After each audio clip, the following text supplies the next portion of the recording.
আসসালামু আলাইকুম ভাইজান, আপনারা আজকে এমন একটা মানুষের সাথে দেখা পাইছি আমরা।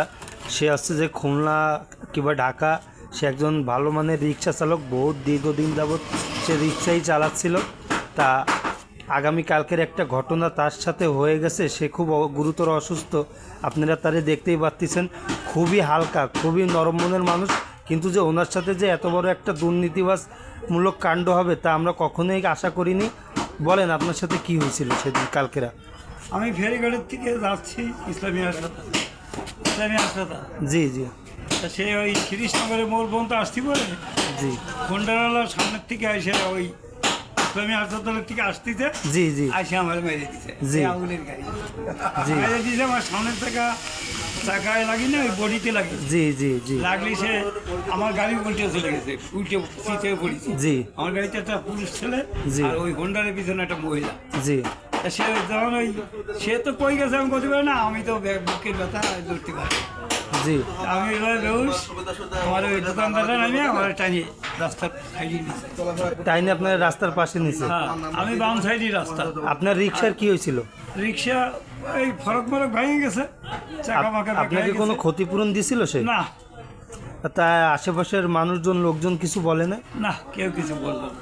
তো কেউ কিছু বলে না? আপনি হুশ কোন যে সময় ফিরছিল আপনি কি তারে পাইছিলেন? না, পরে আমি হুশ হয়েছি। পরে আপনি হুশ হয়েছেন? আধা ঘন্টা পরে সে হোন্ডাওয়ালা তো একটা সিএনজি ভাড়া করে দিয়ে, এই ইজি বাইক ভাড়া করে দিয়ে। জি জি আমি সেই ইজি বাইক। দর্শক, এই ছিল তার ঘটনা। আপনারা এই অসহায় মানুষটার জন্য আপনারা দেখবেন যে তার জন্য কি করা যায়। সে হচ্ছে যে খুলনা 2 নং কাস্টম গার্ড, সে একজন ম্যাচে থাকেন আপনি না? হ্যাঁ, সে একজন ম্যাচের বাসিন্দা। তার ফ্যামিলি, হয়তো আপনার ফ্যামিলি কোথায় থাকে? কালিয়া কালিয়া কালিয়া, নড়াইল কালিয়া, লক্ষ্মীবাসা, নড়াইল কালিয়া।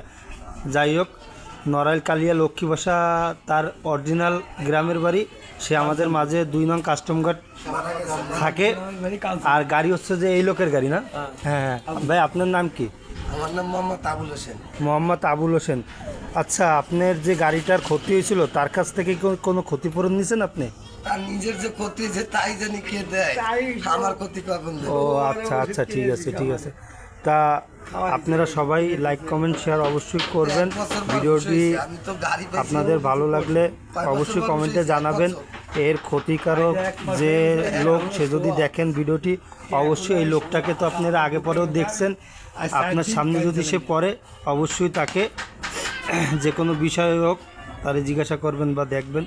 আশা করি সবাই ভালো থাকবেন। আসসালামু আলাইকুম।